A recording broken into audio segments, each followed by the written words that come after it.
మనం ఇప్పుడు గాంధీ భవన్ లో ఉన్నామండి. ఇక్కడ కొంతమంది ప్రజలు న్యాయం కోసం ఇక్కడ అధికారులను అడగడానికి వచ్చారు. అసలు ఏం జరిగింది, ఎందుకని వీళ్ళ న్యాయం కోసం పోరాడుతున్నారు? దామర్చర్ల మండలం తూర్పు తిమ్మాపూర్ నుంచి పవర్ ప్లాంట్ కోసం స్థలాలు తీసుకున్నారు, కానీ ప్రభుత్వం మాకు ఎటువంటి ఉద్యోగాలు కానీ న్యాయం కానీ చేయలేదు అని అంటున్నారు. ఎంతో మందిని అధికారులను మేము అప్రోచ్ అయ్యాము, కానీ మాకు ఎటువంటి న్యాయం జరగలేదని ఇంకా పోరాడుతూనే ఉన్నారు. ఇప్పుడు వాళ్ళ మాటల్లో మనం అడిగి తెలుసుకుందాం. నమస్తే అన్న. పవర్ ప్లాంట్ మాకు భూములు పోయినాయండి, వైట్ ప్లేస్ కింద భూములు పోతే అసలు పైసలు కూడా కొంతమందికి ఇచ్చారు, కొంతమందికి ఇవ్వలేదు. జాబులు కూడా కొంతమందికి వచ్చినాయి, కొంతమంది రాలేదు. ఫస్ట్ తీసుకున్నప్పుడు ఏం చెప్పారంటే ప్రతి ఒక్కరికి జాబ్ ఇస్తామని చెప్పారు, కానీ అది కొంతమందికే సాధ్యమైంది, కొంతమందికి సాధ్యం కాకుండా ఇంకా మేము రేపిస్తాం మాపిస్తాం అని అట్లే అధికారులు కాకపోతే ఇప్పుడు 2 రోజులకి ఇస్తాం 3 రోజులకి ఇస్తాం, మేము అసలు అధికారులతో మాట్లాడుతూ రేపు పట్ట ల్యాండ్ లేదని అంటారు. అధికారులు పేర్లు చెప్పగలరా? అంటే ఎవరిని అప్రోచ్ అయ్యారు ఏంటని చెప్పగలరా మీరు? ఎమ్మెల్యే గారికి అప్రోచ్ చేయమండి. ఫస్ట్ మనకు తెలంగాణ మనకు ఫస్ట్ మన టీఆర్ఎస్ ఉన్నప్పుడేమో ఎమ్మెల్యే భాస్కర్ రావు గారికి ఎమ్మెల్యే గారికి వినతి చేసినాం, కానీ ఈ టయానికి మేము ఇవ్వలేమండి, మాకు పైనుంచి ఆర్డర్స్ ఏం లేవని చెప్పేసారు. కానీ మళ్ళీ ఇప్పుడు కూడా మేము బిఎల్ఆర్ కాడికి పోతున్నాం. బిఎల్ఆర్ కాడికి పోతే నిన్న ఇలా 2వ తారీఖు 3వ తారీఖు అసెంబ్లీలో కూడా చర్చించారు. బిఎల్ఆర్ గారు చెప్పారు, కానీ మళ్ళీ అది వస్తుందో రాదో అని మాకు డౌట్తో మీకు ఇప్పుడు చెప్తున్నాను.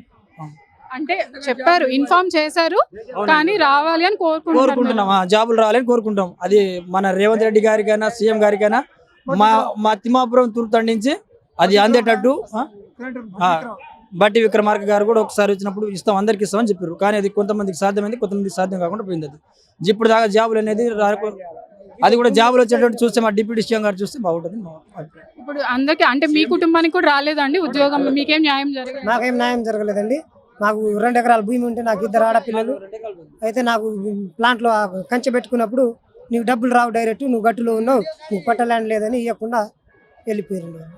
నాకు డైరెక్ట్ నెట్టేసి పోలీసులకు పెట్టి నీకు అసలు ఏం లేకుండా మీకు ఆధారం ఏముందా, మా భూమి మాది ఇది అని వాళ్ళు డైరెక్ట్ గోడ పెట్టుకుర్రండి. ఊగులో మాలు తిమ్మాపురం. అసలు ఇంకా మీకు వేరే భూమి లేదు, అదే ఆధారం? అదే ఆధారం, వేరే భూములు ఏం లేవు. మరి ఇప్పుడు మీరు పనులు ఏం చేసుకుంటున్నారు? ఏం వృత్తి ఏం చేస్తున్నారు? కూలి పని చేసుకుంటున్నాం మేడం. వ్యవసాయం కూలికి పోతాం, టాటర్ తోలుతా, దాని డ్రైవర్కి పోయి పని చేసుకుంటాం. మరి ఇప్పుడు సగం మందికి ఉద్యోగాలు వచ్చాయి అని అంటున్నారు కదా, వాళ్ళు కూడా మీతో పాటు ఉన్నారా? వాళ్ళకి పట్ట ల్యాండ్ ఉన్న వాళ్ళకు సగం మందికి ఇచ్చిర్రు, ఇంకా సగం మందికి ఇవ్వలే. కబ్జాలో ఉన్న వాళ్ళకు అసలు ఏం లేదు మీకు అని మా బార్డర్ల నుంచి బయటకు తీసి వాళ్ళు కంచె పెట్టుకుర్రండి. కబ్జాలు ఉన్నాయిస్తామని చెప్పారు, తర్వాత ఏమో ఇవ్వమని చెప్తారు. ఇప్పుడు ఇస్తాం లే, 4 రోజులు ఆగండి అని చెప్తారు. భాస్కర్ ఉన్నప్పుడు కబ్జాలో పోయిన వాళ్ళు నా దగ్గర అండి, నేను దగ్గరుండి ఇప్పిస్తాను మాట ఇచ్చిండు. ఆయన వెళ్ళిపోగానే ఇంకా ఎవరు పట్టించుకోకుండా బయటకు చేసి బయట నెట్టిస్తారండి. మీకు కూడా అన్యాయం జరిగిందన్న? స్థలం మీ పొలం కూడా తీసుకున్నారు? 6 ఎకరాల పొలం పోయింది. 6 ఎకరాలు. ఇప్పుడు మీరు ఏం చేస్తున్నారు మరి? ఇంకా కూలి పని చేసుకుంటున్నాం మేడం. డబ్బులు రాలే, జాబులు ఇస్తాము, జాబ్ ఇవ్వలేదు. దానికోసం ఇక అడుక్కునే పరిస్థితి మాది. జాబ్ రాక మా బాధపడుతున్నాం, తిరుగుతూనే ఉన్నాం. 2 సార్లు వచ్చినాం. ఎన్ని సంవత్సరాల నుంచి మీరు? ఇప్పుడు మా తోటి సంతకాలు పెట్టించుకొని 3 సంవత్సరాల తర్వాత ఇచ్చిర్రు. కేసీఆర్ ఉన్నప్పుడే 3 సంవత్సరాల తర్వాత డబ్బులు కొన్ని ఇచ్చిర్రు, కొన్ని ఇయ్యాల. తండాలు పెట్టిరు మమ్మల్ని అయితే బాగా తండా చేసిర్రు. డబ్బులు రాక నాన్న బాధపడుతున్నాం, ఇప్పుడు కూడా తిరుగుతూనే ఉన్నాం. ఈ గవర్నమెంట్ అయినా కొంచెం సాయం చేయాలని మేము ఆఖరికి చేస్తున్నాం. దయచేసి కొంచెం సాయం చేయాలి. ఇది అండి, వాళ్ళ పొలాలు ఆస్తులు పోగొట్టుకొని కూలి పనులు చేసుకుంటూ బతుకుతున్నారండి. కేసీఆర్ ప్రభుత్వంలో మాకు అన్యాయం జరిగింది, అప్పుడు మేము చాలా మందిని అప్రోచ్ అయ్యాము అధికారులని, కానీ మాకు ఎటువంటి న్యాయం జరగలేదు.